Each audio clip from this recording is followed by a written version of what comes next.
as you look to influence the workforce. And I'm wondering if you do it any differently than you did maybe 10 years ago. These tools are allowing you to do that, supposedly. I don't know, and I'll be quiet. I'm sorry. What I've seen, couple of things I would say to that. What I've seen is a lot of automation and tools have come in place and data governance structures have come into place that you get information real time. And I'm a strong believer in getting information real time, because if you don't know where you are, it's impossible to course correct.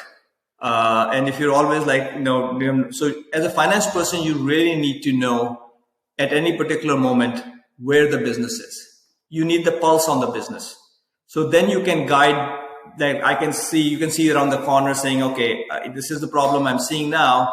How do I work with this function or this place to course correct it? So it really starts with, knowing where you are very precisely. And then you can course correct things in a timely fashion.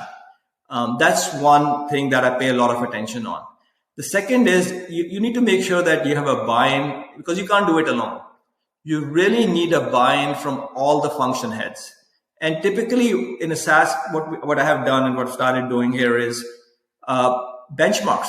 Benchmarks are available for best of class, SaaS companies.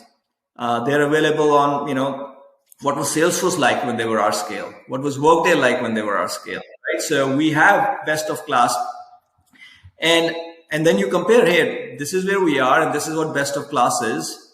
And obviously, we want to be best of class. In some places, we are there. In some places, we clearly are not. And then, this is the data. There's no it's publicly available. I'm not making it up. And we want to be best of class. So let's talk about how to do it. So that's the journey that, we need to, that's how you bring the whole team together. You kind of, people will challenge data, make sure your data is solid. And once people get comfortable with data and this is what it is, then you see strong alignment. Okay. Then it comes into how you're going to get there. So that's kind of the things I'm doing in the company.